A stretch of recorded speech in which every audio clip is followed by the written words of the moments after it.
안녕하세요. 줄부입니다. 어떻게 신청하셨어요? 대전 분이세요? 두 분은 익숙하지가 않아가지고 나머지 분들은 좀 익숙한 사람들이어가지고 시작할게요. 오늘은 등기부 듣고 나서 기본적으로 읽을 수 있게 된다 1번이고요. 두 번째는 읽을 수 있다를 넘어서 본인이 사업하거나 투자하거나 개인적으로 어떤 일들을 할 때 위험을 피하고 수익을 낼 수 있는 방법을 찾아내는 거를 배워볼 겁니다. 시간도 4시간이요. 중간에 식사도 하고 오실 겁니다. 중간에 식사 시간을 빼고 연강으로 할까 생각은 했었는데요. 너무 많은 내용들이 있어서 좀 밥은 먹어야 될 것 같아서 중간에 잠시 점심시간에 이제 식사를 따로 하고 오셔가지고 1시간 정도 쉬고 진행하는 걸로 하겠습니다. 그래서 오전에 지금 식사하기 전까지 1시간 반 정도는 휴식 없이 갈 거고요. 지금 만약에 혹시 화장실이 급하신 분들은 나갔다 오셔도 됩니다. 4시간으로 준비한 이유는 제가 지금 계속 서울에서 지금 온라인이든 오프라인이든 이걸 가르치고 있는데 한 방에 좀 정리할 수 있는 시간을 좀 가지고 싶어 하시는 분들이 좀 많으셔가지고 대전을 오게 된 김에 이제 이 자리를 만들게 됐고요. 저는 이런 사람입니다. 많은 일들을 해왔고 요 책도 썼어요. 그래서 요 책을 쓰면서부터 이제 좀 많은 제안들을 받기 시작해가지고 여기저기 다니고 있고 신세계에 여러분과 닿게 됐습니다. 제가 등기부 오늘 수업은 이렇게 좀 커리를 좀 짰는데요. 다 이해하기는 어려울 것 같아요. 왜냐면 4시간 듣는다고 이걸 다 이해할 수 있는 부분이 아니기 때문에 들어본 적이 있게까지만 만들어 드릴 겁니다. 지금 많이 저하고 익숙하고 오랫동안 많은 커리큘럼과 수업을 같이 해오신 분들이 많기 때문에 이분들은 다 아는 이야기를 할 거예요. 그래서 중간중간에 제가 돌발 질문을 할 겁니다. 대답을 못 하시는 분들은 아주 창피하겠죠. 특히 지금 여기 있는 이 두 분은 등기부에 있어서는 제가 가르친 분들 중에 가장 잘하시는 분들이거든요. 그래서 그분들 자료도 여기 가지고 왔으니까 한번 얘기해 볼게요. 사람을 구한 케이스는 어떤 게 있냐면 두 가지가 있습니다. 첫 번째는 신축 빌라를 만들면, 대전에도 보니까 오다 보니까 신축 빌라들이 좀 많던데, 신축 빌라를 만들면 공사업자들이 어차피 신축 빌라는 분양되지 않는다는 사실을 알고 있어요. 근데 이걸 모르는 사람은 그 분양을 받으러 빌라를 돌아다니면서 여기 예쁘다, 아파트 같네, 이런 사람들이죠. 근데 이분들 한 분을 잘 잡으면 이미 세팅이 다 돼 있습니다. 은행에는 과다 계상으로 해서 간평을 높게 잡아놔서 대출이 거의 70, 80 잡아도 다른 데 드는 돈에 비해 90% 대출 나오는 효과가 있어서 10%의 돈, 3억짜리 빌라를 받으려면 한 3천만 원만 있으면 자기 집 소유가 돼요. 이해되시죠? 그래서 그걸 받으면 뭐 그냥 그럭저럭 다행인 회사인 건데, 만약에 이 빌라 지은 걸 가지고 뭔가 크게 한탕을 해서 튀려고 생각을 하는 사람들이, 업자들이 가끔 있었습니다. 서울 수도권에 있었는데, 이제 그런 사람들 어떻게 하냐면 계약서를 그렇게 신축 업자가 들어왔을 때 본인이 사는 게 아니고 약간 전세를 끼고 갭으로 하고 싶다 해가지고 뭐 1,000만 원, 500만 원 이런 갭으로 하고 싶었던 분들이 있다면, 전세를 낀 사람을 그 계약하는 당일날 은행에다가 근저당을 잡으면서 소유권을 넘깁니다. 그러면 당일날 근저당도 잡혔으니까 그 전세 계약자가 등기부를 떼봤을 때 등기부에는 근저당이 없죠. 여기까지 이해되시죠? 오케이. 그러면 그 근저당, 원장님 앉으세요. 오! 깁스하고 왔어. 그래서 등기부를 뗄 때까지는 없는데, 마이크가 없군요. 등기부가 뗄 때까지는 없는데, 등기부 떼고 나서 깨끗했으니까 계약을 맺었을 텐데, 그 다음 날부터 이제 알게 되는 거예요.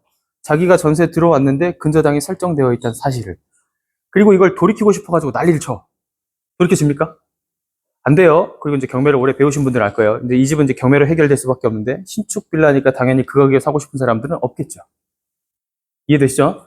그러면 경매로 넘어갔던 그 집에서 전세 살았던 사람과 근저당 두 개가 충돌하는데 동일한 날짜니까 임대차 보호법에 의해서 전세입자를 보호해주는 게 맞는 것 같잖아요. 우리 상식은. 약자니까. 맞아요? 나라가 하는 역할 같잖아, 그게. 그런데 법률에는 어떻게 되어 있냐면 근저당 계약에서의 전입신고 발효 일자가 0시라고 되어 있습니다. 시간이 명시되어 있어요. 날로 안 하고. 그럼 이 0시가 명시되어 있으면 뭐가 중요하냐면 0시라는 건 12시라는 뜻이죠. 근데 그 새벽에 계약을 하는 사람은 없잖아요. 그래서 낮에 했던 계약이 0시부터 발효가 되기 때문에 다음날 적용이라 근저당이 선순위가 됩니다. 네, 그래서 이런 분들은 못 지키게 돼요. 그게 최근 이제 굉장히 많은 저 같은 분들의 이의 제기나 이의 신청을 통해 가지고 드디어 받아들여져서 기쁜 소식이 하나 나왔죠. 국토부에서 공표되기로 올해 4월, 26년 4월부터는 이렇게 동시에 근저당과 전세 계약이 설정돼서 전시중고가 있을 경우에는 세입자를 먼저 보호하는 걸로 바뀌었습니다. 법이 개정된 건 아니고요, 아직. 시행령으로 발표만 했어요. 근데 발표 일자부터 효력이 있기 때문에 이제부터는 이런 사기를 당할 일은 좀 잘 없습니다. 이후에 가면 또 재밌는 일들을 좀 많이 보여드릴게요. 등기부의 정의를 제가 한번 내려보겠습니다. 등기부의 정의. 여러분이 보게 되는 등기부는 두 개입니다. 집합 건물과 일반 건물. 두 개로만 나뉘어요. 여러분이 알고 있는 어떤 부동산에 굉장히 큰, 감사합니다. 네, 부동산에 굉장히 큰 어떤 그 종류들 같이 등기부에는 아파트라고 나오고 오피스텔, 빌라, 상가 이렇게 나와주면 좋겠는데 그렇게 안 나와요. 상가여도 오피스텔이어도 다가구여도 다가구 빼고 다세대여도 빌라여도 전부 집합 건물이라고 표현됩니다. 그러면 등기부는 이걸 규정하는 거예요. 한정된 땅 내에 소유자가 몇 명인 건물인가로 따집니다. 이해되죠? 소유자가 여러 명이면 뭐라고 불러요? 그냥 집합이라는 단어를 쓰는 거고 소유자가 한 명이면요 일반이라는 말을 그냥 쓰는 거예요. 외워졌죠 이제? 그러니까 햄버거로 비유하자면 이렇게 묶여있는 게 집합 건물이라면 건물 등기와 토지 등기를 따로 떼볼 필요가 있는 세트 메뉴가 일반 건물입니다. 그러니 여러분이 여기서 하는 실수, 두 번째 아까 얘기 드렸죠. 사람 한 분 구해드렸다는 거. 건물에 있는 등기만 떼보고 계약을 하려고 했는데 토지의 소유자가 다른 거예요. 이해돼요? 그러면 자기는 뭐만 계약한 게 돼요? 건물만 산 게 되는데 토지 계약자가 없는 계약서를 써서 토지 계약 금액까지 다 쏴버린 상태면 토지 계약자의 땅을 다시 사와야 되는 일이 생깁니다. 이런 게 조금 더 복잡한 용어로 나중에 열심히 공부하다 보면 만나게 되는 게 지상권 같은 문제예요. 하지만 애초에 계약부터 두 개를 확인할 줄만 알았다면 등기부가 따로 있다는 것만 알았다면 막을 수 있는 일이었을지 모릅니다. 맞습니까? 네. 그래서 그 한 분은 저를 만나는 바람에 최종적으로 확인하는 바람에 두 개가 다른데 확인하셨어요? 확인 안 하셨어요. 그래서 계약금만 입금한 상태였고 확인을 안 하셔서 차후에 이제 일을 다 알아보고 그분은 이제 사기는 아니고 그걸 정리를 안 한 거예요. 그 건물주가. 여러분 어머니 아버지 때는 이 법적 지식이 있는 사람들이 주변에 없는 경우가 많기 때문에 건물 따로 토지 따로인 경우는 토지를 먼저 갖고 있는 사람 위에다가 동의해줘가지고 건물이 올라갔겠죠. 근데 명의 통일시키는 일을 안 했을 수도 있습니다.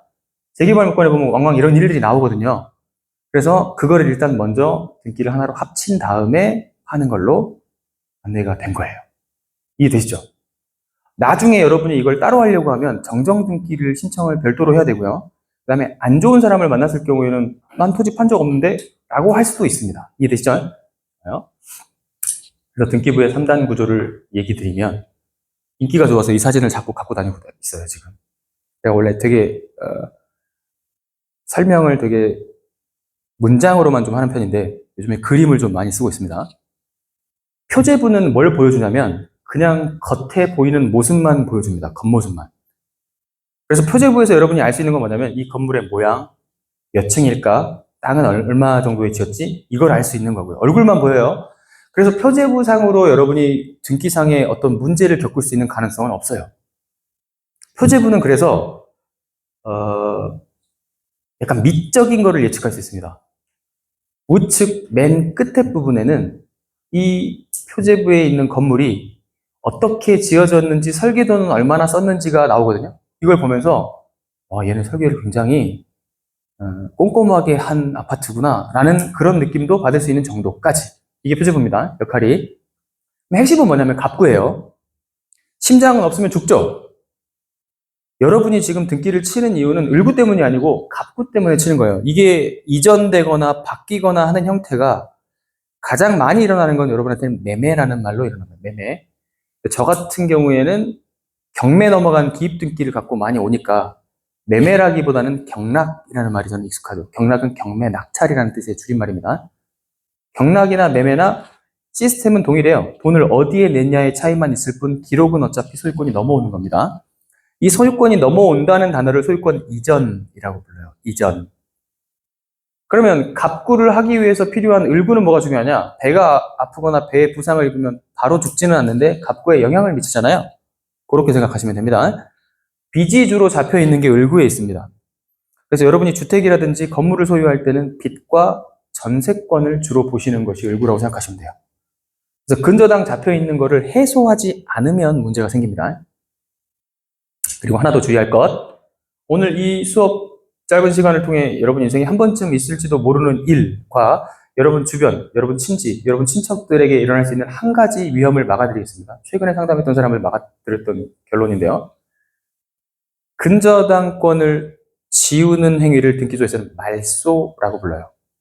지자체 세금으로는 7,200원을 내고요. 등기소에는 4,000원이라는 수고비를 줘서 총 11,400원으로 한 건을 지울 수 있어요. 지울 게 여러 개 있으면 여러 건에 그 비용 들어갑니다. 지울 때 제출하는 서류를 한번 생각해 보세요. 뭘 제출하면 지워줄까요? 등기소에서는. 은행에 빚 다 갚았다는 확인증이 있으면 지워줄 것 같지 않아요? 그죠? 자, 그럼 그 확인증은 위조가 가능할까요? 불가능할까요? 오, 최근에 받았던 의뢰 사건입니다. 위조할 수 있습니다. 재미나이에 물어보세요. 재미나이에다가 이 7억 은행 빚이 있는데 이거 다 상환했다고 하는 확인증을 우리은행 양식으로 이미지로 줘. 바로 줘요. 이걸 제출하면 등기소에서는 통과를 안 시켜줘야 맞잖아요. 근데 등기소는 그런 기관이 아니다. 아니다. 등기소엔 경찰이나 검찰이 파견 나가 있지 않습니다. 진실 여부를 감정하는 기관이 아니에요. 그냥 서류가 맞으면 해주는 거예요. 그러면 등기부상에 이거 지워집니까? 안 지워집니까? 지워져요. 그러고 나서 부동산에 내놓고 파는 겁니다. 그럼 등기부는 깨끗하죠? 매수하는 사람이 나타나서 매수를 하면 그 다음에 어떤 일이 생기죠? 은행에서 전화가 오는 거죠. 빚 갚으라고. 이해되십니까 이거? 무슨 소리예요? 등기부에 나오지도 않던데 다 갚았다던데. 이게 신종 전세 사기입니다. 신종 매매 사기예요. 이분을 이제 하나 막아드린 거예요. 막는 방법이 뭐가 있을까? 막는 방법. 매수할 때 근저당이 말소 지워져 있으면 그 은행에 전화 한 통 해보시는 겁니다. 실제로 지금 이 주소지에 있는 이 근저당 접수번호가 이렇게 되어 있는 등기가 있는데 잠시만요 확인해 드릴게요. 그거 아직 빚 남아있는데요. 어디에 말소됐다고 나와요? 네, 등기부에 말소됐다고 나와요. 그 문제 있는 겁니다. 이렇게 확인하는 거예요. 은행에서 해주는 게, 은행에서 빌려줬으니까. 네. 소유주, 접수번호, 주소지 다 있었기 때문에 내가 지금 매수하려고 하는데 꼼꼼한 은행 직원은 뭐 매수하시려고 하시면 매수자의 계약서나 인적사항 보내주시고 뭐 이런 걸 하겠지만 가능합니다. 지점 찾아가셔도 돼요. 매매계약서 있을 거 아니에요. 계약서 들고 와서 보여주면서 이 일을 여러분이 안 해봐서 그런 거지 이 일은 원래 누가 하는 거냐면 법무사가 다 하고 있어요. 여러분은 대출을 받았기 때문에 셀프 등기를 안 하니까 법무사가 알아서 한 거예요. 그러니까 법무사에게 했으면 사실 매매 사고 안 나요. 지들 책임이니까. 그러면 지금 이 앞서 사갔던 이 매매 사기 당한 사람은 어떻게 해서 사고 났어? 본인이 셀프 등기 치려고 했겠죠. 어설프게 배워가지고. 다만 그 어설픔을 노리는 사기도 있기 때문에 한번 전화는 해보시라 이제. 혼자 셀프 등기 칠 겸은. 아닐 경우는 그냥 법무사 맡기세요. 대체로 주택 살 때는 대출을 끼기 때문에 여러분이 하는 게 아닙니다. 근데 경매에서는 가끔 이런 일들이 있기 때문에 확인해보시라. 은행에서 확인해줍니다. 의외로 많은 걸 해준다. 지금 제가 소송 가르치면서 계속 뿌듯한 거, 저한테 지금 소송 걸어보라고 하니까 걸어본 사람도 있어요. 잘못했건 잘못하지 않았건 일단 소송을 걸었다는 건 그 사람에 있는 모든 정보를 다 알 수 있다고 생각하시면 돼요. 전혀 무고죄로 취급당할 만큼 나한테 소송을 걸었는데 내가 무고죄로 반응하지 않는 한 내 초보는 내가 다 뗄 수 있어요. 그리고 등기부는 여러분 주소지만 알면 다 뗄 수 있잖아요. 어차피 우리는 모든 게 공개된 세상에 살고 있다고 생각하시면 됩니다. 그래서 이제 향후 수업에는 저한테 소송을 걸라고 안 할 거예요, 이제. 안 할 거예요. 다 뗄 수 있겠는데 생각해보니까 너무 좀 제가 지금까지 살아왔던 모든 주소지의 등기부를 다 떼본다 그러면 우리 가족들이 잘못했던 일도 다 할 수 있잖아요, 이제. 등기부를 가르치지 말까? 그런 생각도 가끔 들긴 하는 게 이런 거예요. 나만 아는 거에서 끝내야 되는 거 아닐까? 이렇게. 제가 아까 말씀드렸던 이 올림픽 패밀리를 예로 한번 들어볼게요. 집합 건물이 나오죠.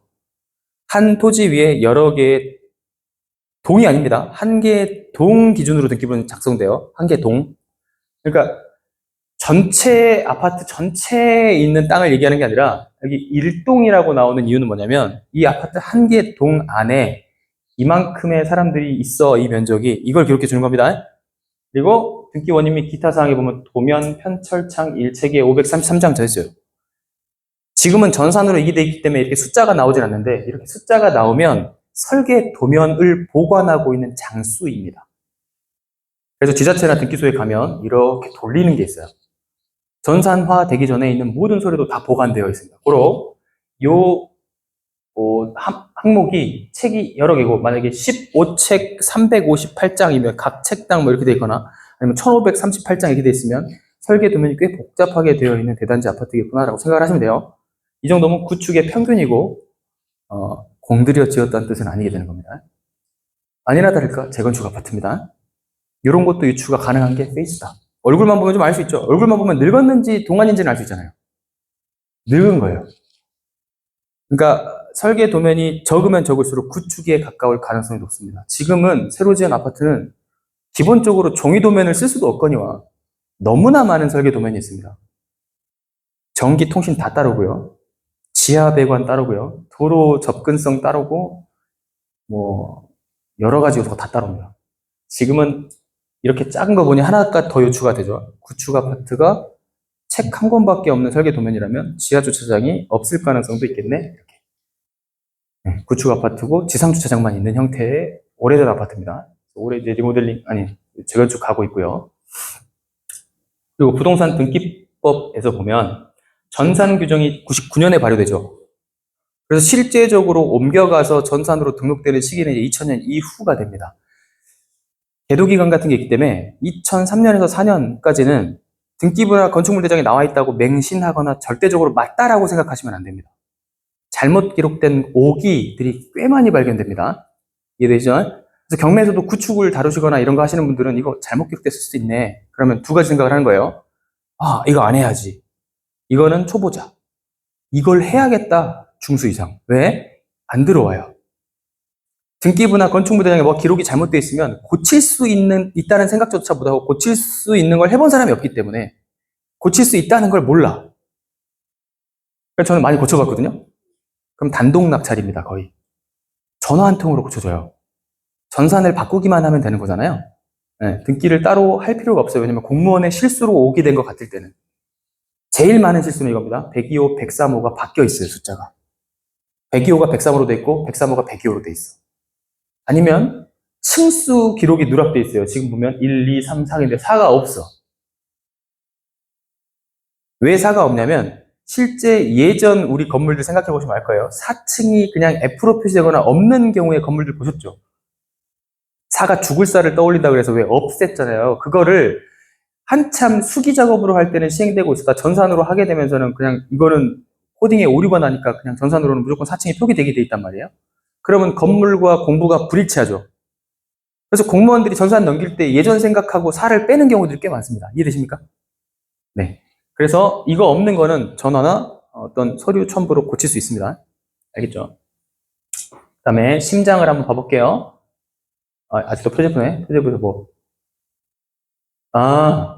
단독 다가구의 등기부 생김새를 보여드리려고 그래요. 아까는 아파트였죠? 지금은 단독주택이거나 다가구 주택은 어떻게 표시되냐면 건물이라고 하기 조금밖에 안 나와요. 조그맣게. 토지라고 하는 거. 이 두 개를 같이 떼시라는 거예요. 이해되시죠? 그래서 계약을 하실 때 이것만 떼고 계약을 하시면 여기에 나와 있는 소유주가 다를 경우에는 구제받기가 어렵습니다. 다시 한번 얘기하지만 토지 만도 거래가 가능하고요. 건물 만도 거래가 가능한 나라입니다. 우리나라. 그래서 등기부 했을 때 건물과 토지란을 같이 쓰게 돼 있어요. 소유권 이전 등기 신청서 초반부에. 이해되죠? 오케이. 그 다음에 대지권의 표시가 표제부에서 하나 더 중요한데 대지권의 표시는 뭐냐면 집합 건물 아파트의 경우에 전체 토지에서 자기 집이 갖고 있는 비율을 적어줍니다. 원래 소유권 이전할 때는 이제 소수점은 생략하고 써야 돼요. 소수점을 만약에 362가 나올 거면 여기를 000 붙여서 30301500 분의 7336이라고 적는 거예요. 이해되십니까? 하지만 등기부에는 너무 복잡해지니까 소수점 표기를 허용했어요. 그러니까 등기부만 소수점이 나와 있다. 소유권 이전 등기 신청 쓸 때는 이 소수점 찍으면 안 돼요. 다만 전용 면적이 전체 토지 중에서 이만큼 되니까 재건축 갔을 때 나 유리하겠네 정도 생각하시는 겁니다. 가능해요? 오케이. 갑구로 갈게요. 이게 진짜 중요해요. 알려드립니다. 갑구에서 순위번호라고 하여 있는 이 부분이 소유권이 바뀔 때마다 기록되는 번호예요. 그래서 경매 넘어가면 40, 50 이런 걸 많아요. 그러면 어떤 사유에서든지 주인이 40분 바뀌었다는 뜻은 아니지만 소유권이 변경된 사례가 40건 있다는 뜻입니다. 중간에 뭐가 들어왔든 가압류가 왔든 뭐 이걸 가지고 뭘 했든 잡아놨든 가처분을 걸어놨든 가압류가 왜 갑고에 기록됩니까? 라고 물어보는 사람들이 되게 많아요. 소유권 이전만 기록해주면 간편할 텐데 가압류는 소유권을 잠시 제한해 두는 거기 때문에 소유권에 연동되어 기록됩니다. 그러니 순위 번호도 똑같이 매겨져요. 알겠죠? 하나 더, 순위 번호 1번 옆에 -1로 나와 있으면 이걸 부번이라고 하는데 다주택자 포지션을 지금 갖고 가시는 분들은 주택임대사업자 부기 등기가 의무인 걸 아시죠? 이 다주택이 없군요. 이게 의무이신 분들은, 이게 의무가 얼마나 까다로운 거냐면 렌트홈이라는 사이트에 주택임대사업자를 등록을 하는데 그걸로 끝나는 게 아니라 등기소를 또 가야 돼요. 그 소리를 출력해서. 그래서 다시 1번에 주택임대사업자 민간임대로 등록되어 있기 때문에 2년 내에 뭐 5% 올리고 그걸 정률 적용합니다라고 하는 문구를 여기 넣어야 돼요. 이게 의무입니다. 22년에 생긴 겁니다. 그러니까 예전에 아셨던 분들은 몰랐을 수도 있어요. 이렇게 다시로 붙이는 것이 1번 소유권에다가 어떤 변경이나 제약사항을 걸어주는 부번이라고 생각하시면 돼요. 번호가 이게 본번에 다시로 달리는 게 부번. 그럼 여기는 왜 부번, 사유가 뭐야? 명의가 변경됐구나. 뭘로? 전거. 이거 뭐지? 이사 간 거예요. 그럼 기록합니다. 이 아파트에 살다가 1101호인데 왜 여기로 부기 등기를 해야 했을까요? 2009년에. 굳이. 다시 한번 얘기합니다. 등기부에 기록되어 있는 이 주소를 팔기 전에 굳이 바꿀 필요가 있나요? 있어요, 없어요?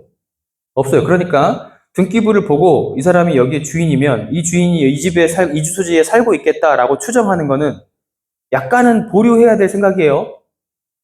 최근 2, 3년 내면 그 집에 살고 있을 가능성이 없지만 20년 전에 이 주소였으면 지금은 안 살고 있을 가능성이 높아요. 이해되십니까?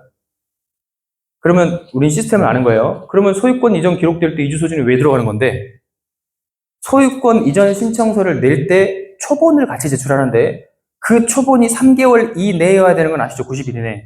그 90일 이내에 기록되어 있는 맨 마지막 주소지를 여기에 기록하는 겁니다. 이해되죠? 여기까지 이해됐어요? 좋아요. 그러면 이거 왜 바뀌었을까 굳이? 가압류 사건에 결합되면서 등기를 치는 가압류권자들이 이 등기에 기록을 하려 하니 그 대상자의 주소지 초본을 제출해야 되는데 그 초본 보정받아 제출했더니 초본 주소가 바뀐 거예요. 그러면 주소지를 바꿔주는 겁니다. 이해되십니까? 그러니 다시 한번 얘기합니다. 자기 소유권에 변동 내역이 없으면 옛날 그 등기를 쳤을 때의 주소지가 그대로 기록되어 있을 거예요. 근데 중간에 어떤 일이 되든 남이 나한테 가압류를 걸든 가처분을 걸든 소송을 걸든 뭔가 사건이 있어야만 등기부 주소지는 변경됩니다. 이걸로도 추론할 수 있는 게 굉장히 많아져요. 이분은 96년에 매매했을 때부터 굉장히 좋았을 텐데 2009년 금융위기가 월타이밍이죠 이때. 서프라임 로기지론 사태입니다. 그때가 왔을 때 어떤 이유에서인지 모르지만 가압류가 쭉 잡히면서 주소지도 바뀐 거 보니 그리고 여의도에 살죠? 송파하고 여의도는 지금 여러분이 여기 대전이어서 잘 모르실 수 있는데 멀어요 좀. 그러면 여의도 쪽에서 자의를 살 수 있을 정도면 이 사람은 금융회사에 다니고 있거나 여의도 금융권에 근무하고 있을 가능성이 높아요. 서브프라임 모기지로는 금융권을 강타한 사건입니다. 그러니 자기가 소유하고 있던 이 집은 전세로 줬을지 모르겠으나 이 전세로 줬을지 모르는 이 집에 대해서 경매 처리나 어떤 재산적인 피해가 임박해 오고 있었다라는 생각을 하시면 됩니다. 맞아요? 지금 갖고만 보고 추론했는데 저는 이 사건을 다 알죠? 맡았던 사건이니까 알아요? 실제 맞아요. 실제 여의도 금융권에 종사하시던 분이고 사정이 2009년부터 조금씩 어려워지기 시작하다가 결국 전세 준 집 2개 중에서 패밀리를 2개를 찾았어요. 전세 준 집 2개 중에서 1개를 못 맡고 지금 경매에 넘겨 버리는 상황인 겁니다. 여기서 이제 여러분이 잘 아시는 분도 오셨기 때문에 힌트를 드리자면 여러분 경매가 1개 넘어가면 자기가 갖고 있는 부동산 소유권이나 금융적인 제약이라든지 신용 등급에 다 영향이 올까요? 아니면 경매 집 1개만 없어지는 걸까요? 다. 자신이 없어요? 이제 알 때가 됐어. 지금 한 번도 안 해봐가지고 그런 거예요. 지금 지식은 이미 많이 출중하게 올라갔는데 말이죠. 한 개만 치고 끝나는 겁니다. 한 개만 치고 끝나는 거. 다 영향을 미칠 것 같잖아요. 그래야 될 것 같잖아요. 우리 마음속에. 아니에요. 그러니까 경매하는 게 압도적으로 유리한 이유가 뭐냐면 자기 집이 경매로 당할 상황이 오면 금융권의 대출 이자는 꼬박꼬박 잘 내면 돼. 이러면 내 신용등급엔 이상이 없어요. 다만 이 집이 감당할 수 있을 만큼 처리가 안 되면 이걸 경매 쳐서 날려버리는 거예요. 어떻게 생각을 하냐? 부동산에 내놨다라고 봅니다. 민법적으로는. 부동산에 내놨는데 처리가 안 되니까 법원이 처리해 줄게 하고 의뢰했다고 생각을 하기 때문에 이걸 신용에 연관짓잖아요. 첫 번째 이유. 이건 상식적인 거죠. 두 번째는 법적으로 규정 지어볼게요. 우리는 전산망을 두 개를 씁니다. 정부24로 통용되는 국토부 행정전산망이 있고요. 사법부, 전자소송으로 대표되는 전산망 자체의 시스템이 따로 있는데 이 두 개의 케이블이 연결되어 있지 않아요. 그러니까 정부24에서 만약에 이 케이블이 연결돼가지고 사법부 컴퓨터까지 전산까지 장악을 할 수 있다 그러면 주택을 실시간으로 경매 낙찰받거나 경매로 받는 사람들 다 가려낼 수 있을 겁니다. 이를테면 증여하는 형식으로 경매 낙찰금을 부모님이 대납해주는 사건들이 많죠. 이거는 지금 행정부에서 못 잡지만 두 개 전산이 연결되면 얘 돈이 여기로 흘러간 거야 라고 바로 알 수가 있겠죠. 조사 없이도. 지금은 분리되어 있어요. 그래서 실거주 요건을 충족하지 않아도 되는 이유가 사법부 전산과 행정부 전산의 분리 때문입니다. 이해되시죠? 오케이. 그러면 경매 사건은 사법부 전산이죠. 법원 거니까. 그죠? 그러니까 그것만 하고 끝내면 되는 겁니다. 다른 거에 영향을 주지 않아요. 이해되시죠? 일단 임의경매 넘어갔죠? 갑구에 또 기록되는 것 중에는 가압류, 가처분, 소유권 변경인데 경매는 소유권에 영향을 주나요? 안 주나요? 당연히 주죠. 경매로는 낙찰되면 소유권이 바뀌는 거잖아요. 그러니까 취하됐다가 가압류 등기 맞서가 소유권 이전되면 또 매매를 했네요. 매매를 한 거였는데 소유자가 누구예요? 잘은 모르겠지만 법인인 것 같죠. 주민등록번호가 1101로 시작되면 법인입니다. 다시 이 비싼 집도 법인으로 소유권 이전이 되기도 하네요. 한때 기억나시나요? 법인 보유세 제한을 하기 직전에 법인으로 아파트 200개 구매하기 열풍이었던 거? 기억 안 나시죠? 다 잊었지 벌써? 20년, 22년 이럴 때 이야기예요. 그래서 22년에는 뭘 막아버리냐면 법인은 주택을 들고 있을 때 1년에 보유세를 3에서 6%까지 매깁니다. 즉 10년이 지나면 아파트 샀던 돈은 거의 다 반납하게 되어 있는 거예요. 그래서 지금은 법인으로 아파트를 사요, 안 사요? 네, 안 사요. 알겠죠? 이렇게 막아가는 거예요. 근데 이때는 샀어요. 21년이니까 그 법이 적용되기 1년 전이죠? 그러니까 소급 적용은 안 되기 때문에 적용 안 됩니다. 법인으로 20억짜리, 23억짜리 집을 소유권 이전한 거예요. 이 이유는 뭐겠냐? 제 생각이지만 영희컴퍼니 법인 등기부를 떼봐야 되는 이유입니다. 등기부는 부동산만 있는 게 아니에요. 공무원한테 전화하면 등기부 관련 질문 좀 하려고요. 그러면 부동산이요? 법인이요? 이렇게 물어본단 말이죠. 그러면 법인도 등기부가 있다는 뜻이죠. 인터넷 등기소에서는 법인 등기부를 뗄 수 있으니까 법인 등기부를 이 번호를 입력해서 뗀 다음에 이 소유관계와 변동관계와 자산관계와 주식수를 다 살펴보세요. 그러면 반드시 그 이름 속에 위에 있었던 원소유주가 있을 겁니다. 이건 어떻게 하자고 보는 거야? 자기 집이 넘어갈 것 같으니 회사 명의로 집을 바꿔놓은 거죠. 이해되세요? 우리는 사후적으로 추측하지만 사업하시는 여러분들은 이렇게 하는 전략들을 써야 할 시기도 옵니다. 부도덕한 게 아니고 과다한 빚들을 계상하는 세력들이 있어요.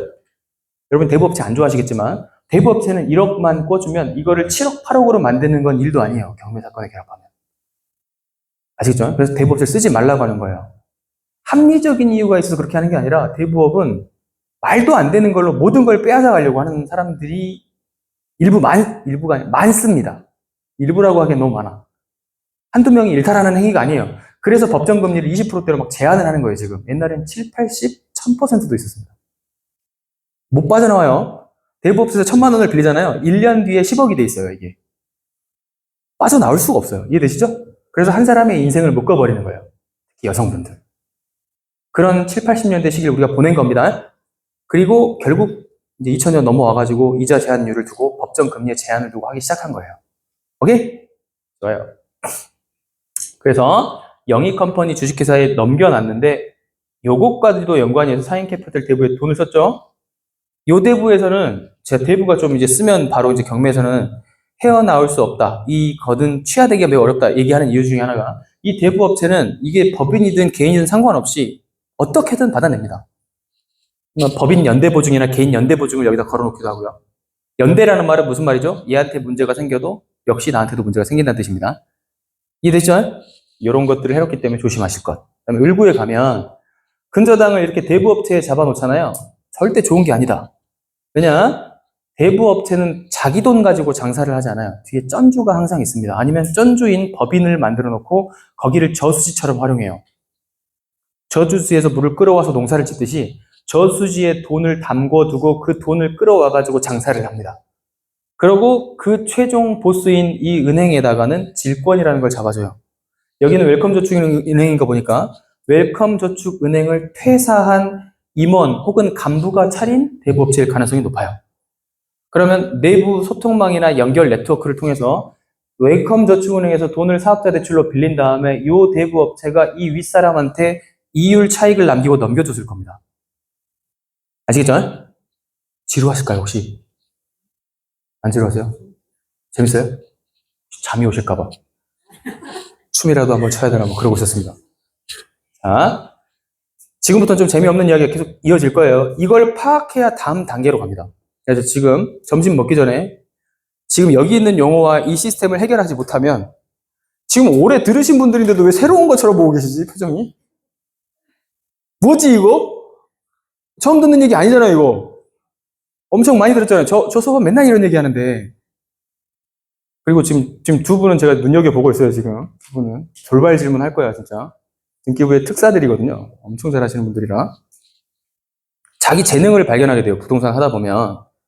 뭔가 한 영역을 뛰어나게 잘하고, 아파트를 잘하는 사람이 있고, 가격을 잘 맞추는 사람이 있고, 중개를 잘하는 사람이 있고, 명도를 잘하는 사람이 있고, 이렇게 서류 해석을 잘하는 사람이 있고, 각자 다 영역이 다른데, 지금 여기는 서류 해석을 제일 잘하시는 분 두 분이 와 있기 때문에, 이따가 물어볼 겁니다. 그래서 여러분은 오늘 질권이라는 용어는 자꾸 외우셔야 돼요. 대부가 등장하면 반드시 질권이 있습니다. 즉, 여러분이 A한테 돈을 빌려주는데 그 돈이 내 돈이 아닌 경우 C한테 빌려온 그 돈을 얘한테 빌려주면서 얘한테 빌려준 집을 담보로 잡았을 때 C한테도 담보를 걸어주는 행위를 질권이라고 하는 거예요. 웃긴 건 뭐냐? 근저당도 사고 팔 수가 있어요. 샤인캐피탈 대부가 근저당권 설정한 28번을 다른 사람한테 팔 수도 있습니다. 집을 파는 게 아니고 근저당을 팔아. 이게 NPL이에요. Non-Performing Loan. 그때도 대출을 받을 수 있어요. 그 대출은 또 질권을 잡아주는 거예요. 이해되시죠? 그러니까 여러분 NPL 시장은 여러분이 지금 모르는 거니까 되게 신세계 같겠지만 복잡해서 안 할 뿐이지 사람들도 하고 있는 사람들이 꽤 많이 있습니다. 대부업체를 갖고 있기만 하면 돼요. 그래서 개인들이 너무 옛날에 많이 해서 개인들은 못하게 막았어요, 이제. 개인들이 이걸 너무 달라드니까 그 법정 시스템이 막 투기꾼판이 되는 거예요. 근저당만 보이면 막 살려는 사람들이 넘치는 거예요, 이제. 여러분 근저당 살 생각 해봤어요? 근저당 마음에 들어요? 옆 사람이 6억 빚진 권리를 사오고 싶어요? 잘 없을 텐데. 이거 후려쳐서 사오는 애들이 이제 대부업체입니다. 언제까지 후려치냐? 절반 후려칩니다. 50%. 그러면 은행에서는 어떤 선택을 하냐? 웰컴저축은행은 야, 너한테 NPL 50% 넘길 바에야. 이거 시장에 경매에 내놓으면 7, 80엔 팔릴 것 같은데? 그럼 너한테 50엔 안 줄 거야. 경매 넘길게 그냥. 이렇게 하는 겁니다. 그런데 이 물건이 좋았을 경우 얘기고요. 안 좋으면 어떻게 될까요? 50%에라도 사줘가 되는 거예요. 그러면 NPL 회사는 어떻게 돈을 벌죠? 50%에 사와서 경매에 넘겨서 1, 20% 차익을 내는 겁니다. 시스템 어떻게 되는지 알겠어요? 그래서 최근에 수강생 분 중에 오늘 초대했던 분 한 분 있었는데 시간이 안 돼서 못 오셨는데 그분 오늘 앞에서 인사드리려고 하려고 그랬어요. 파산으로 자기 건물 20억짜리가 넘어갔는데 NPL 화사가 와가지고 그 20억 금융권에 있는 빚을 10억으로 후려쳐서 사겠다고 하는 거예요. 그래서 금융회사가 거부하고 경매로 넘길 준비를 하면서 담담히 파산과 회생과 이런 모든 걸 다 받아들일 준비를 하고 있었어요. 법인도 갖고 있었기 때문에 법인은 파산, 개인은 회생 이런 식으로 생각을 하고 있었던 분인데 실명을 지금 말씀드렸어요. 그분이 결정을 하지 않았기 때문에 아직. 근데 언젠가 티타임에 오셔서 발표를 하시겠대요. 아주 극복을 엄청나게 잘하셨습니다. 그래서 마지막에 1년 반을 지켜봤기 때문에 이제 마지막에 뭉클하고 눈물이 나더라고요. 그 파산했던 분이 마지막에 이제 모든 마음을 정리하고 다 끝냈어요. 이제 정리도 끝내고 이제 넘어갈 절차만 기다리고 있었습니다. 근데 갑자기 저한테 전화가 왔어요. 이렇게 전화 오면 저 불안해요, 행복해요? 불안해 떨어야만 했어. 엄청 떨었어.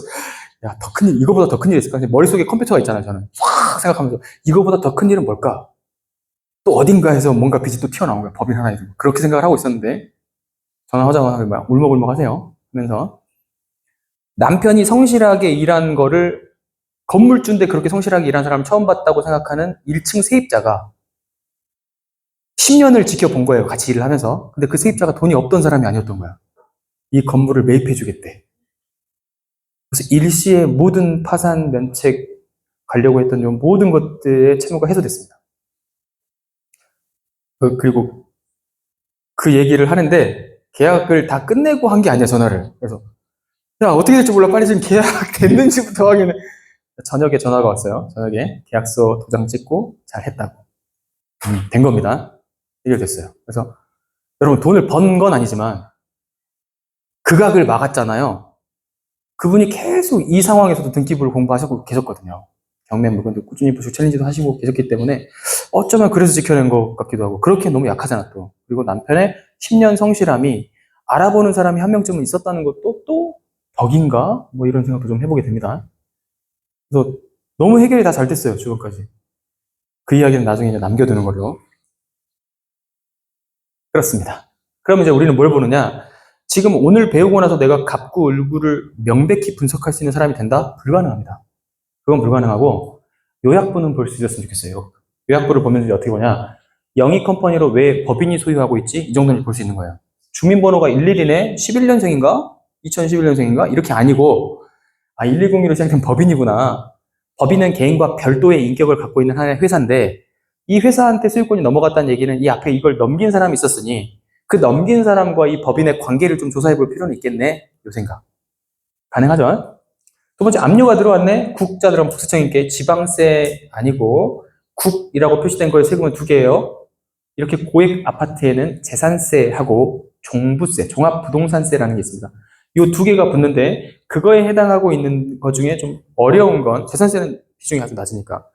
이 사람이 주택이 엄청 많았으면 종합부동산세는 좀 살펴봐야 되지 않을까? 요거 생각 한번 해보시는데, 최근에 넘어온 법 개정으로는 종부세여도 수백 주택을 갖고 있어도 그 종부세가 한 번에 경매 물건에 부여되는 게 아니고 n분의 1로 나눠서 그 집에 해당하는 것만 부여하는 식으로 법이 개정됐습니다. 예전에 신경 써야 됐지만, 예전에 저 신경 썼어요. 지금은 신경 쓸 필요가 없다는 걸 배우시는 거예요.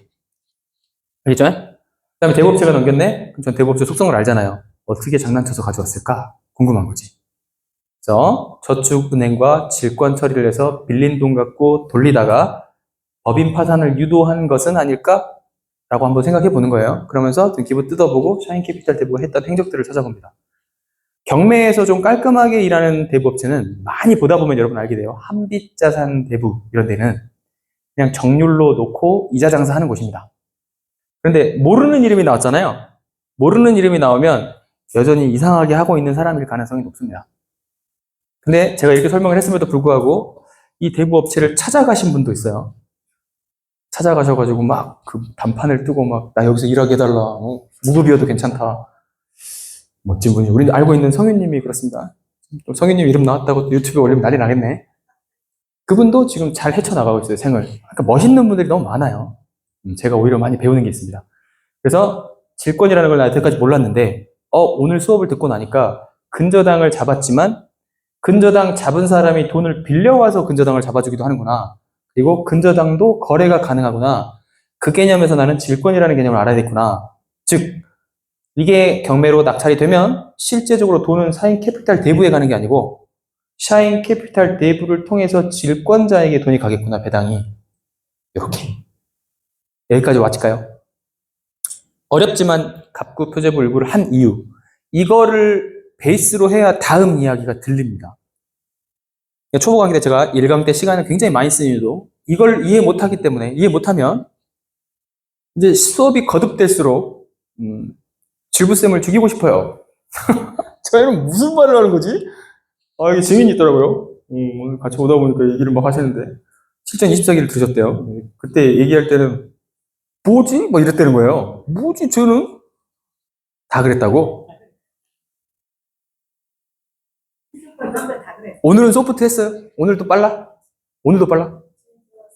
저희는 잘 알아요. 그럴까요? 근데 급해. 지금 60쪽을 내가 왜 만들어 온 걸까요? 지금 뒤에 너무 많은데. 일단 여기까지 해서 요약하겠습니다. 갑구는 소유권에 관한 사항만 들어온다. 이거 이해되시죠, 이거는? 근데 그 소유권의 내용에 뭐가 있다? 이전한 것뿐만 아니라 가압류 잡거나 가처분 잡거나 소유권에 변동을 줄 만한 임의경매나 모든 소유권에 관련된 사항은 전부 다 갑, 심장.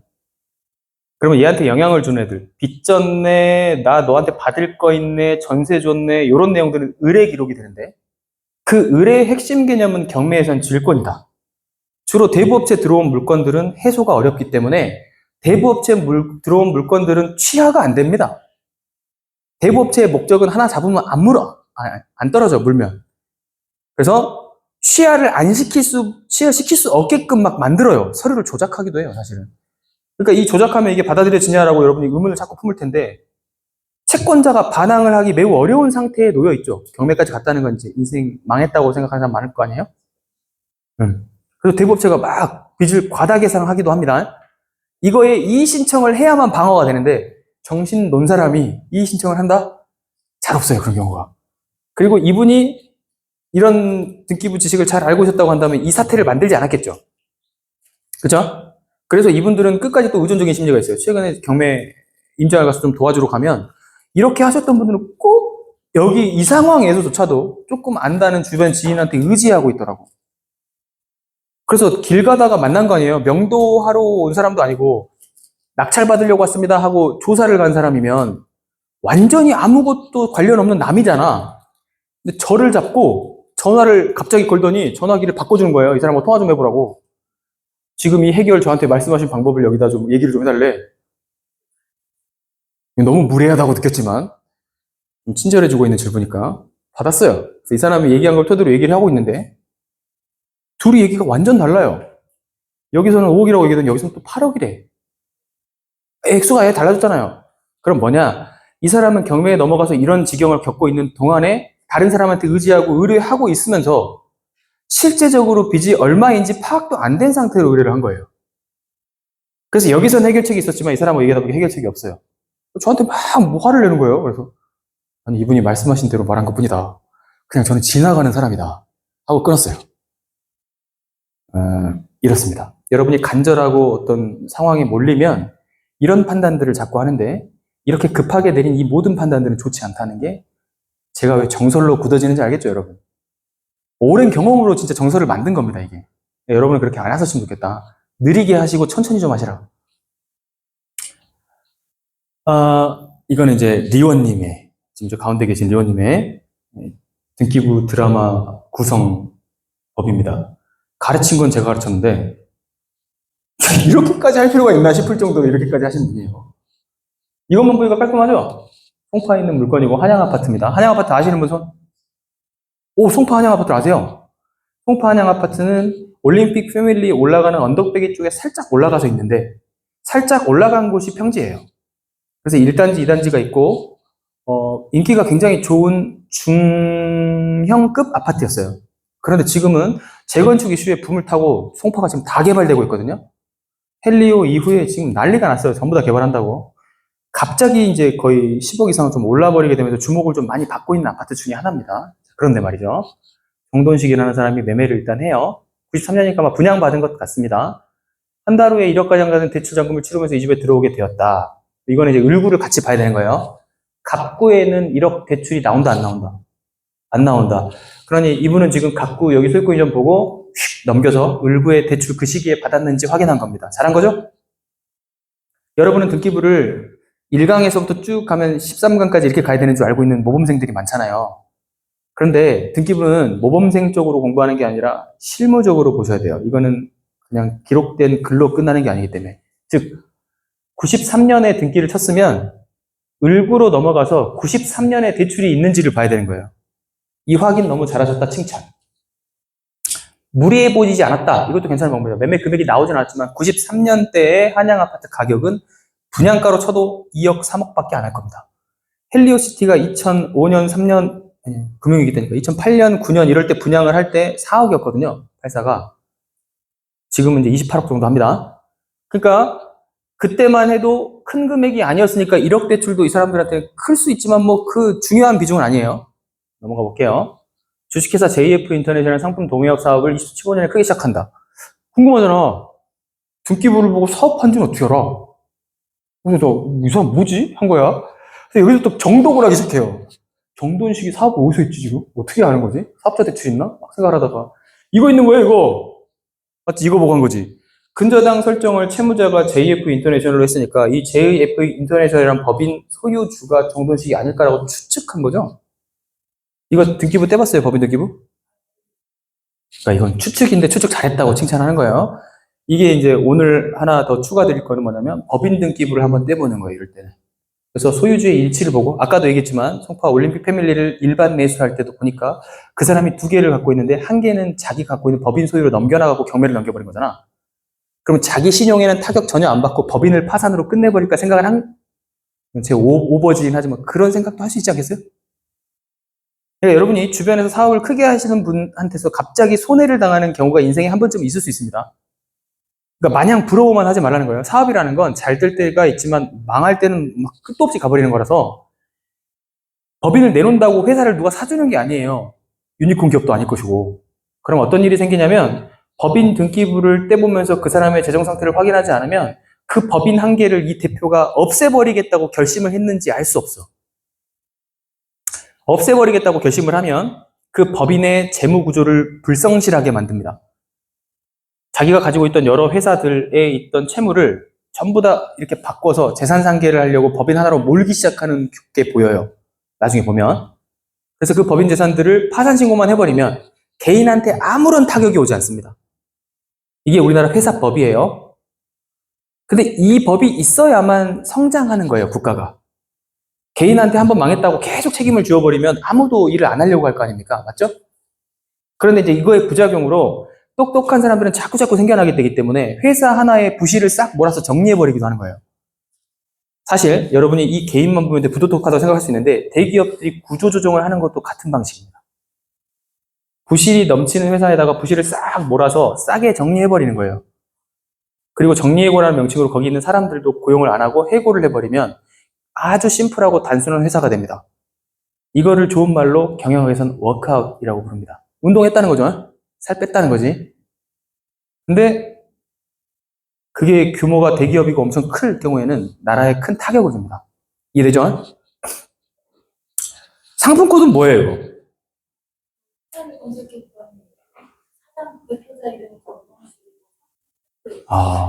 법인 등기부를 떼보지 않아도 네이버를 검색했더니 네이버를 검색했더니 이 회사 이름이 사장 이름이 정돈식이고 지사 6800의 코드를 가진 수출 포장재 기업이었네요. 맞아요?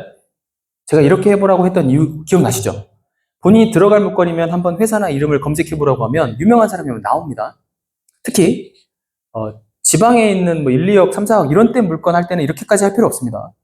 그런데 인생을 건 승부 있잖아. 20억, 30억, 50억짜리 반포는 검색하면 거의 네이버나 이런 데 검색이 되시는 분들이 소유주예요. 우리 그때 전세 28억에 사는 사람 검색했더니 우리는 잘 모르지만 무슨 제철업체 회장이었잖아요. 맞죠? 한번 해볼 필요가 있다. 근데 사드 생각은 왜 한 거야? 이건 도저히 안 나오잖아요.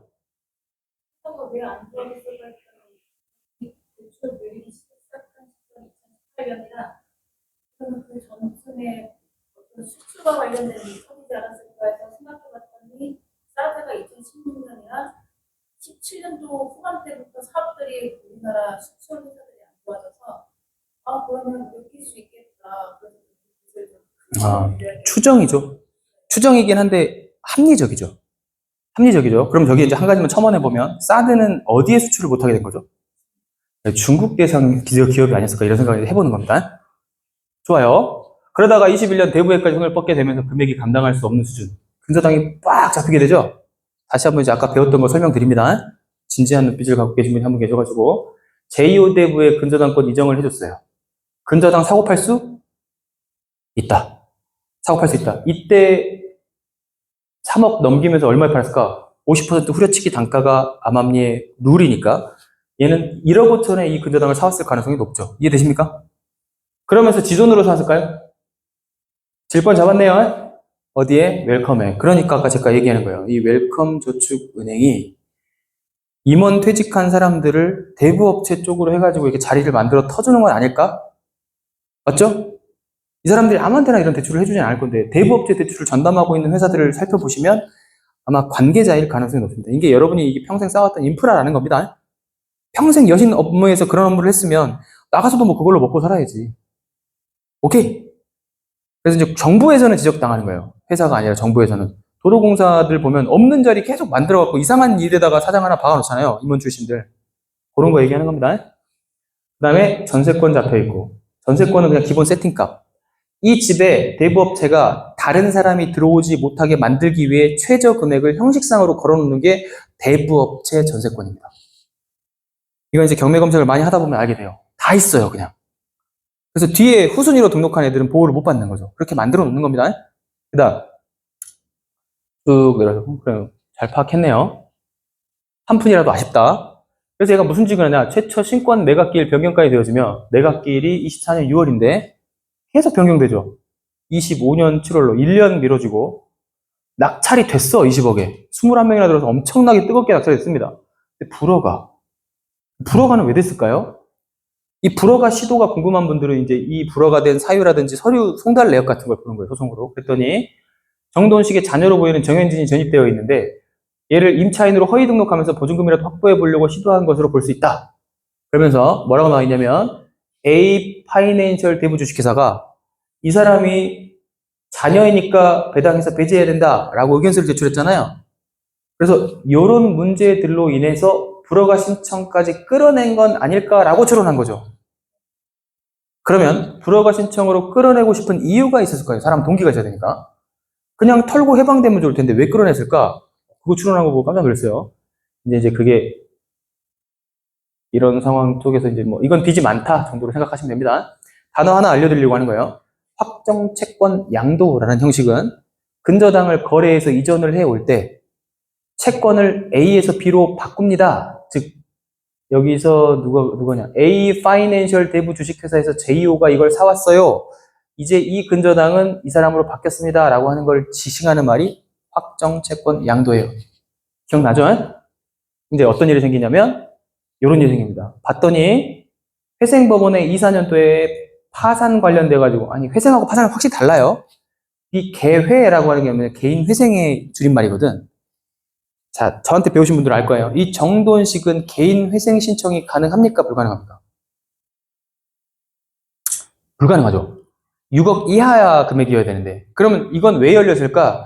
불가능하다고 판결이 났을 수도 있으나 얘가 지금 똑똑하게 해왔던 작업들을 고려해 봤을 때 모든 구조조정 자산을 법인으로 몰았을 가능성이 높아 보이죠.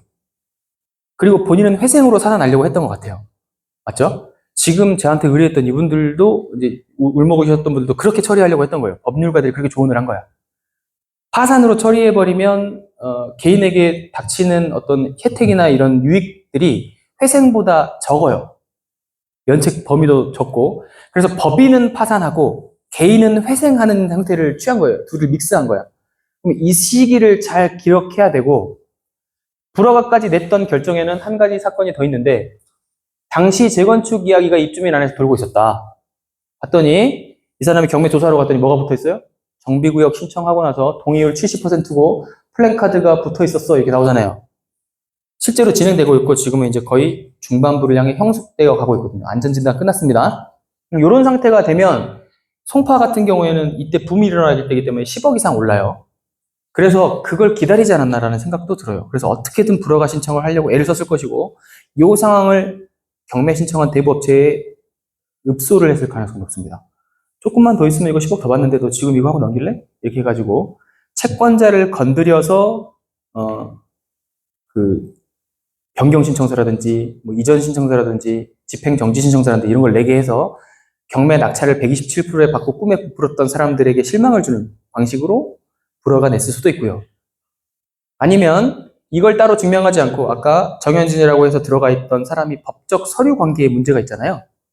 그래서 거기다가 불허가 내기 위해 얘 내 딸이고 제가 주장한 대로 내 딸인데 배당받지 못한데 배당에 집어넣어놨다. 이거 나의 규칙 사유가 있네. 불허가 신청 받아들여달라라고 경매 당한 사람 입장에서 신청했을 수도 있습니다. 전략은 아시겠죠? 오늘 제가 처음 본 사람들한테 너무 깊은 얘기를 좀 많이 하는 것 같은데 여러분들이 앞에 있어가지고 자꾸 나오잖아요. 이게 같은 등기부를 보고도 깊이 갈 건지 말 건지를 결정할 수가 있거든요.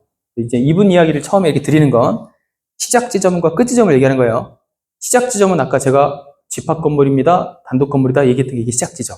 갑구, 을구, 표제부 정도. 끝 지점은 이렇게까지 해석하실 수 있었으면 좋겠다는 생각을 합니다. 향후 수익률을 판단할 때 이 정도까지 할 필요는 있느냐라고 물어보면 아니에요, 그건. 아닌데 인생을 건 물건이면 한번 해봐야 됩니다. 그러니까 인생을 건 물건은 어느 정도냐? 20억 정도 이상 되는 물건은 인생을 거는 물건이 될 가능성이 높습니다. 바뀌는 폭이 커요. 진폭이 너무 커요. 이를테면 경매로 15억에 아주 어려운 권리를 낙찰받으면 갑자기 30억이 되기도 하거든요, 이게.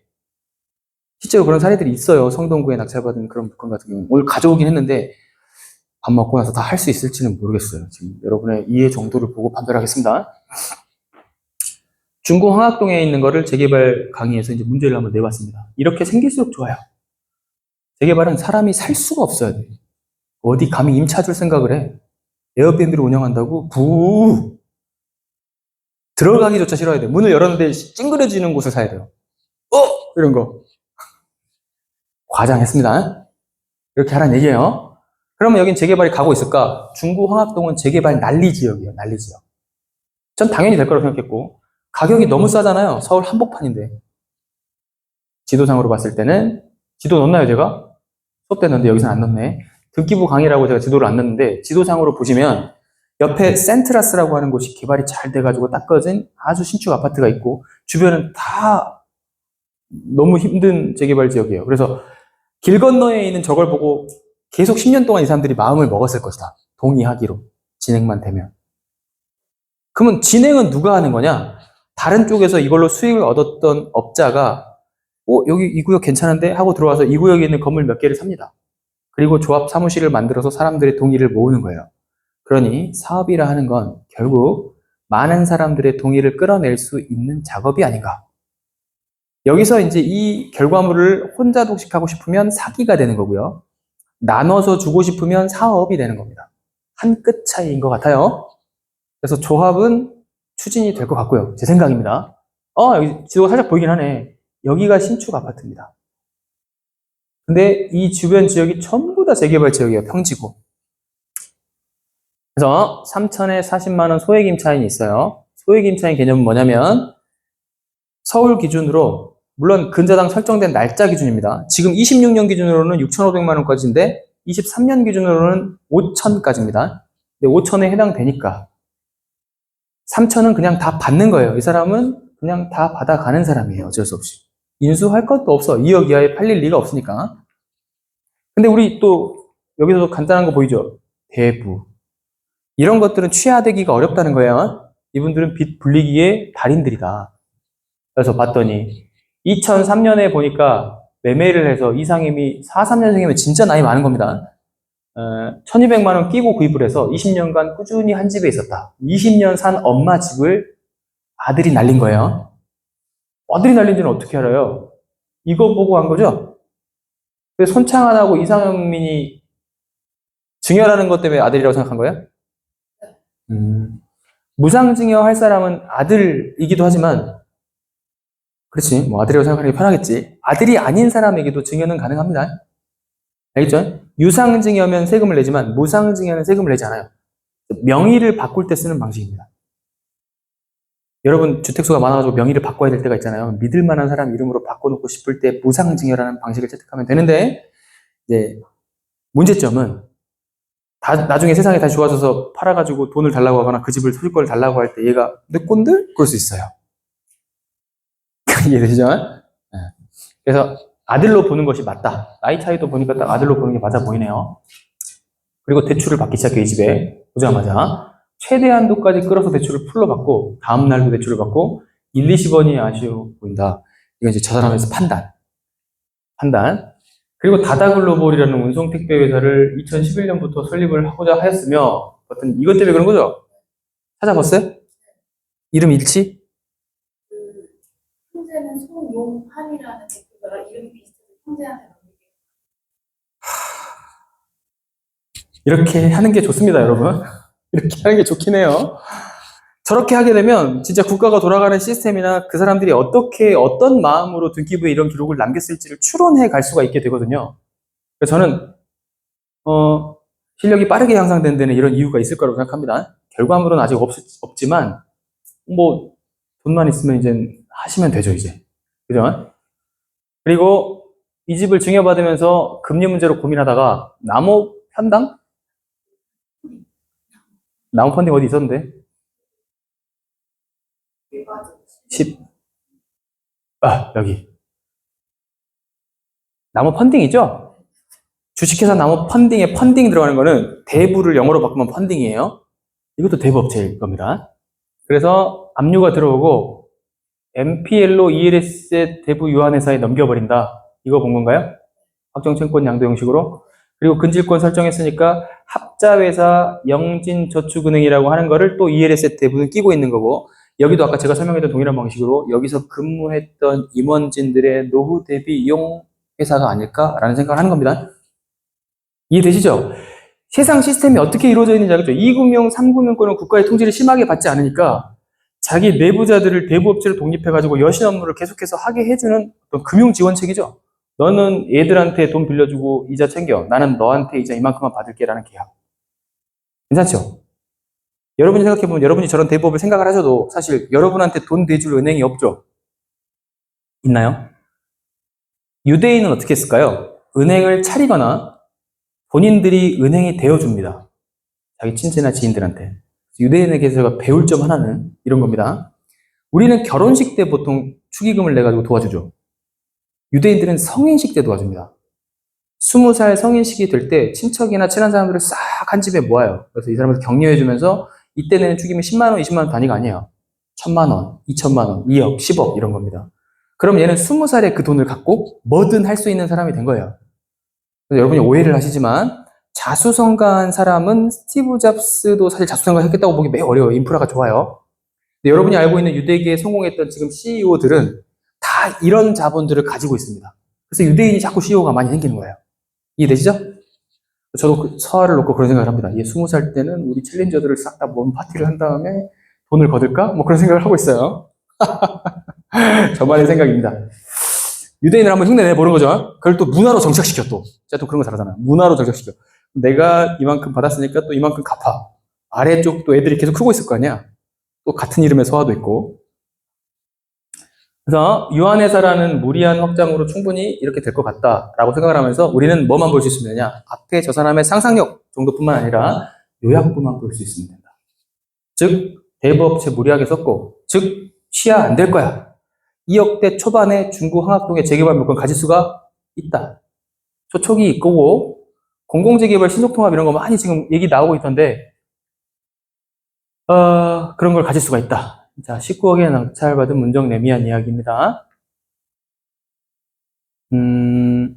실제 물건을 갖고 한번 해보려고 가지고 왔어요. 이건 최근에 제가 입찰을 했던 물건이고요. 20억 정도를 쓰면 낙찰이죠. 근데 이제 18억을 써서 일부러 떨어졌어요.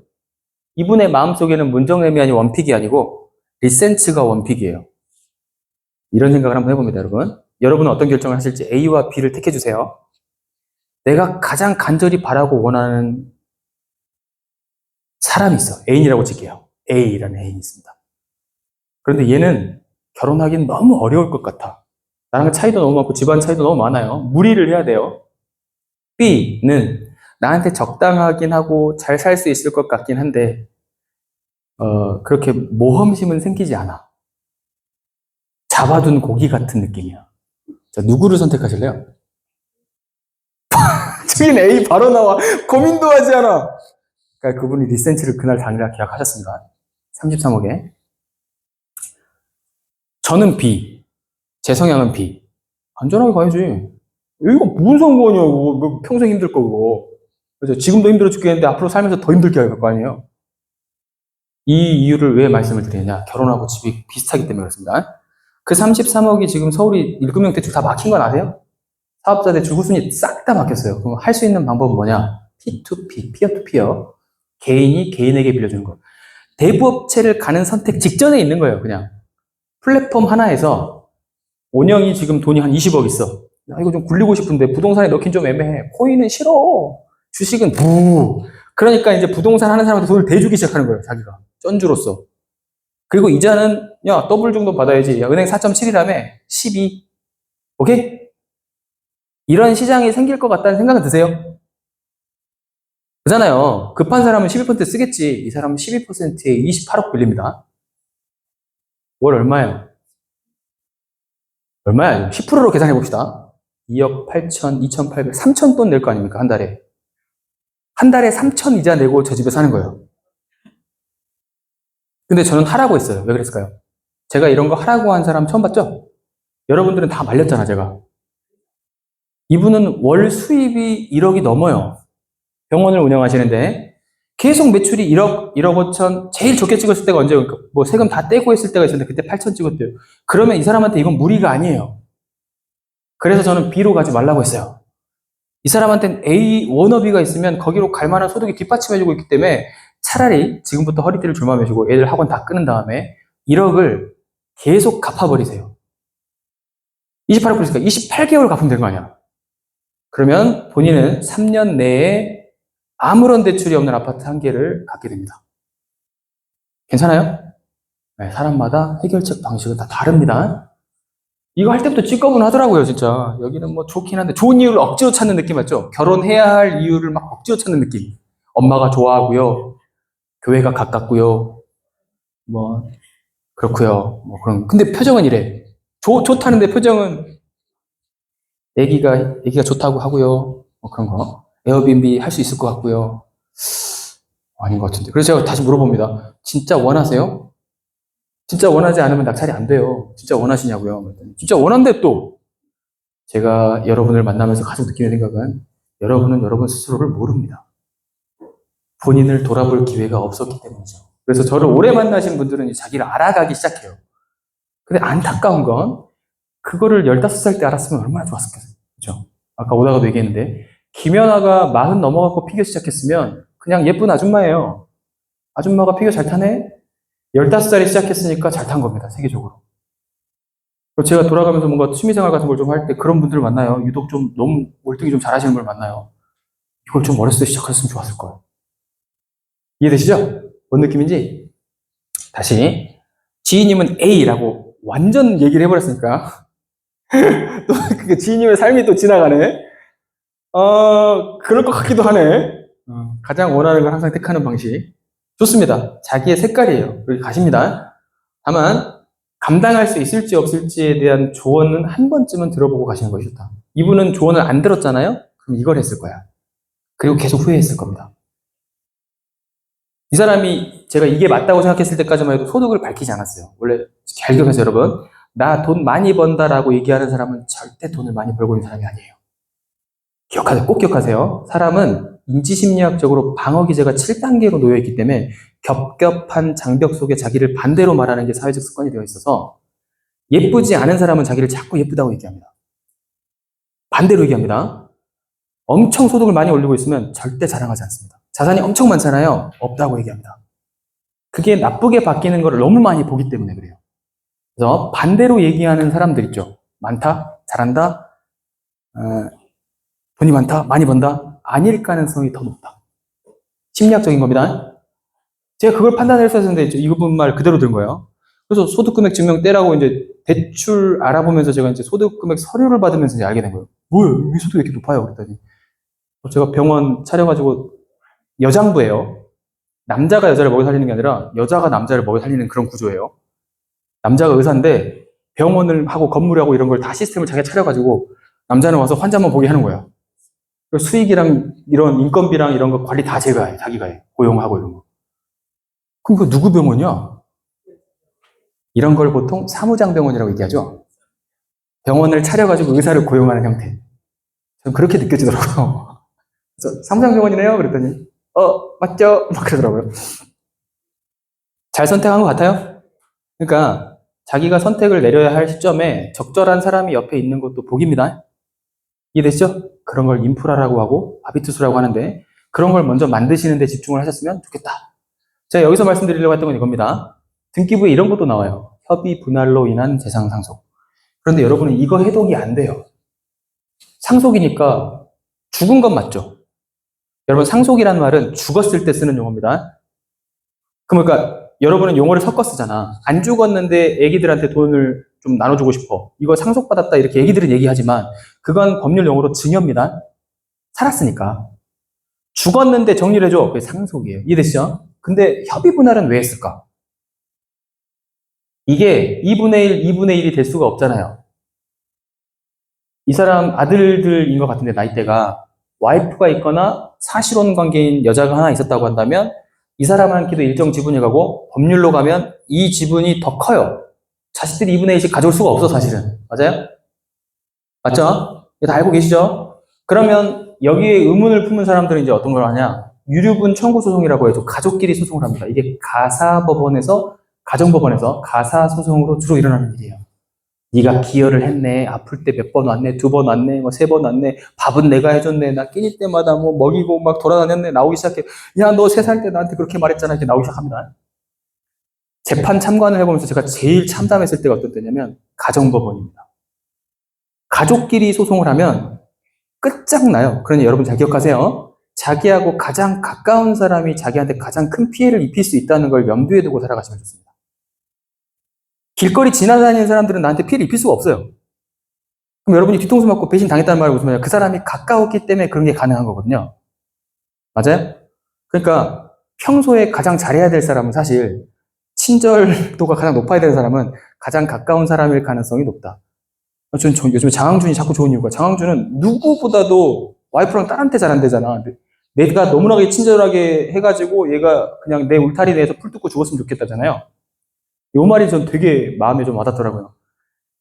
여러분이 친절하게 대하지 못한 가장 가까운 사람은 반드시 빚으로 돌아오는 시점이 생깁니다. 어느 시점에 가면. 소송으로는 그냥 가지 마시라. 만약에 소송을 하겠다는, 뭐 지금 살아온 거 어쩔 수 없잖아요. 그러면 주세요, 그냥. 아니면 그 사람 원하는 대로 해주세요. 가시잖아요? 되게 큰 타격을 입어요. 인생 전체를 봤을 때. 그래서 설명을 드리려고 가져왔습니다. 상속은 사망했는데 얘들이 둘이 합의를 한 거야. 이 사람이 내연녀가 있었는지 없었는지 모르겠지만 저기 주지 말고 그냥 우리 둘이 나눠 갖자. 이렇게 협의문을 제출을 한 거예요. 이해되십니까? 그러니까 배우자는 사망이거나 이혼했을 가능성이 높죠. 이해되죠? 그 다음에 이혼이라고 하면 어떻게 나오냐면 재산분할이라고 기록돼요. 재산 상속이 아니라 재산 분할. 그리고 만약에 이혼도 협의할 수 있죠. 대부분은 협의해요. 협의하면 법원에서 4주 후에, 옛날 신구 선생님 기억나요? 4주 후에. 그 4주 후에 안 가는 게 소송인데 그 소송의 담당 법원은 가정법원이라고 기록돼요. 그러면 가정법원 가압류라고 기록돼 있고 재산 분할 이렇게 기록돼 있으면 이혼 소송한 겁니다.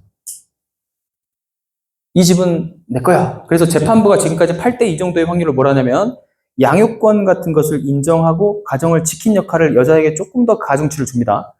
그래서 이혼 시점에 있는 집, 실거주 집이 만약에 소유권이 있다면 그 소유권은 엄마에게 가는 경우가 많아요. 아빠 이름으로 돼 있어서. 이게 이 가정법원의 가압류 판결문을 집행문으로 정본으로 바꾼 다음에 조정에 의한, 많이 들어봤죠? 조정에 의한 소유권 이전이 기록되게 됩니다. 이에 진정 명의 회복 등기라는 말로도 기록이 돼요. 나중에 어렵죠 영어가. 그러니까 여기까지. 이혼과 상속은 다르다까지만 오늘 다 하려고 하네 내가. 또 지금 이 열의가 올라와요 또 한꺼번에 다 하려고 하는. 요즘 저 페이스 좋게 잘 가고 있었는데 그쵸? 천천히 조금씩만 하고 있었는데 오늘 왜 급해지고 있죠? 이 사례부터는 이제 오후 타임에 하면서 재밌게 하려고 그랬는데 제가 앞 타임에 이렇게 좀 충격을 여러분에게 드린 거는 등기부를 모르면 안 되겠다는 생각은 드십니까? 실패했네. 첫 타임에 제가 이제 커리를 좀 짠 거는 모르면 되게 내 인생에 많은 일이 생길 수도 있겠는데 막을 수 없는 일이 이거를 좀 드리고 싶었어요. 그리고 알면 많은 걸 막을 수 있겠네. 요거를 좀 드려서 조금 사례로 있었던 어려운 얘기들을 해놓고 그 다음부터 이제 오후에 좀 하하호호 하면서 재밌는 이야기를 해볼까 생각하고 이렇게 판을 짰는데 지금 너무 진지해져 버리셨는데 잘못 짠 것 같아요. 망했나 오늘도? 등기부가 없어요 라고 하는 거는 재밌는 얘기를 들으려고 하는 거예요 여러분. 다급하게 전화가 옵니다. 제가 에어비앤비 고시원 단기 임대 이렇게 하시는 소장님이라는 분이 계세요. 우리나라에서 제일 크게 하시는 분인데 그분 옆에서 그분이 일어나는 사소한 일들이나 심각한 일들이나 이런 것들을 다 처리해주고 있거든요. 근데 받은 전화 중에 제일 황당했던 전화예요, 이게. 이게 뭐냐면 일단 전화가 와서 뭐라고 하냐면 등기부가 없대. 야, 생각해봐. 등기부가 없을 수가 있나요?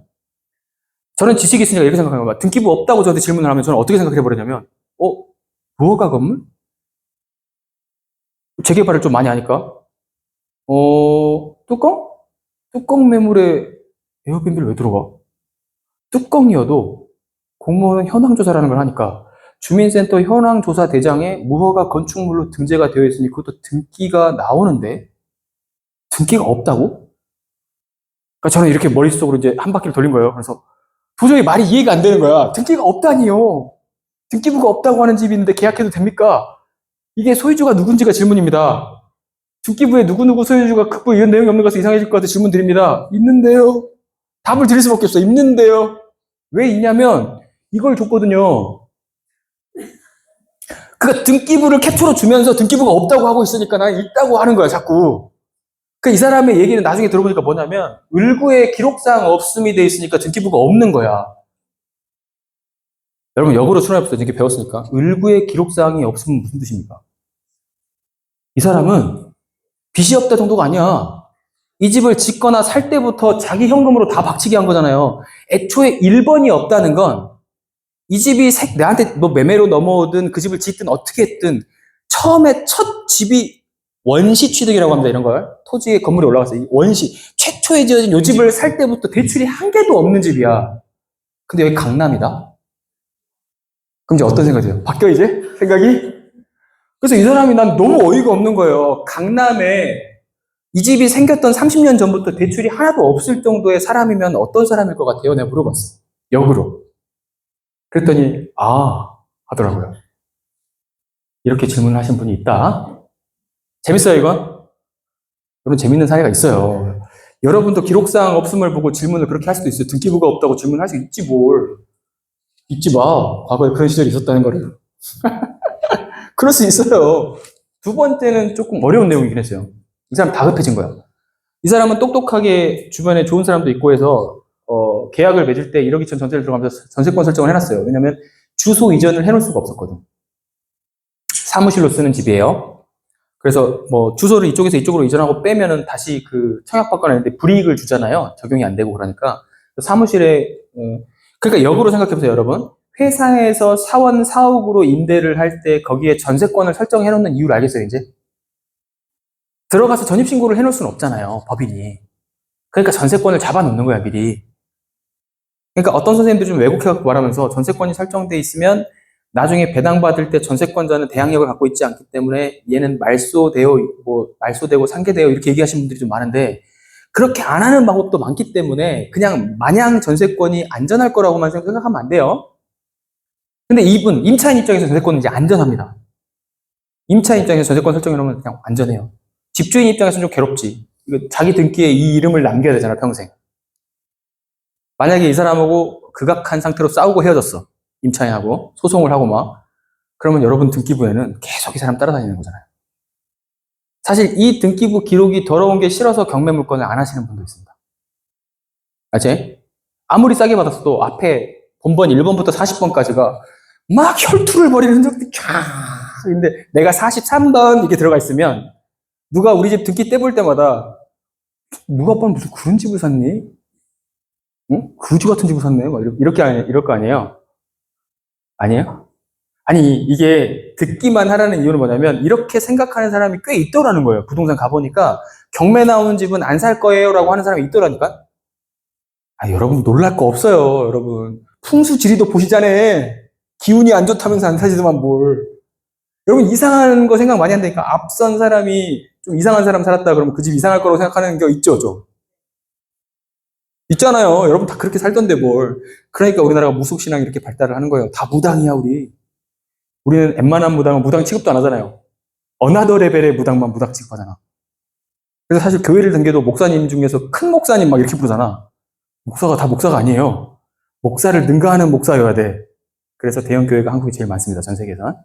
우리 인간이 가지고 있는 종특이에요. 한국인이 가지고 있는 종특. 아시겠죠? 그러니까 다시 돌아옵니다. 이렇게 안전하게 해놓고도 압류라는 게 뒤에 하나 딱 찍히는 거야. 꼼꼼하니까 계속 등기부를 떼본 거예요.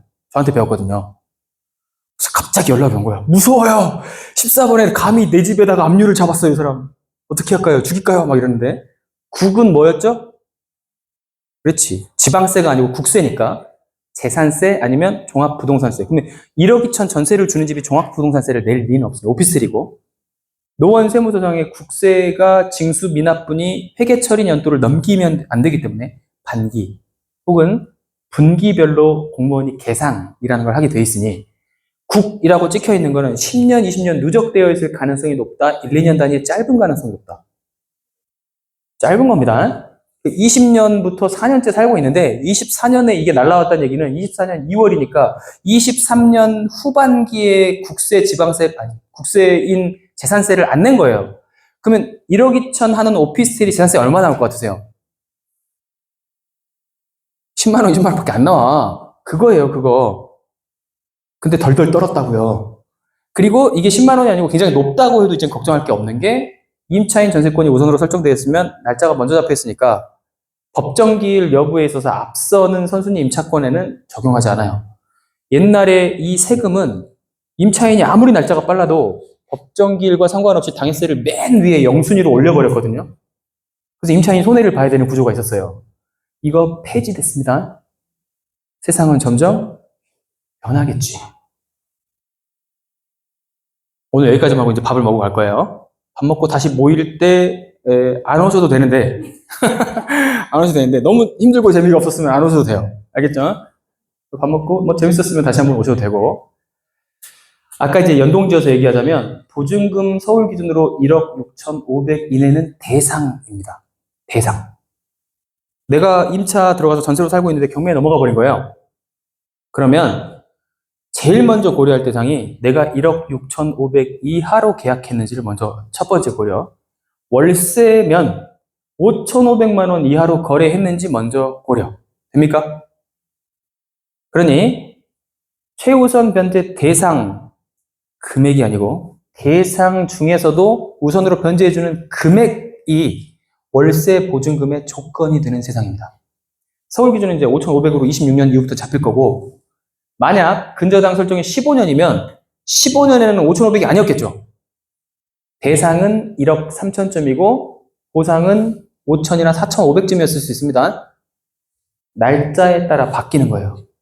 이해되죠? 은행이 근저당을 잡아주면서 그 서류 검토를 할 때 고려를 할 거 아니에요. 올해의 최우선 변제금은 얼마지? 대전 지역은 기타 지역으로 분류됩니다. 기타 지역은 좀 더 낮아요. 이거보다. 3,800만 원 정도일 겁니다. 이해되죠? 그래서 이게 날짜만 빠르면 무조건 대항력이 있으니까 무서워할 것도 없다.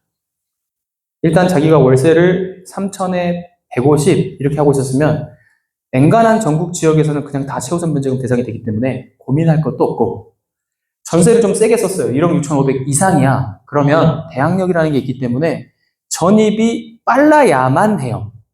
그것만 기회를 하십니다. 전입이 늦어도 되는 건 금액이 5,500 이하면 안전하다.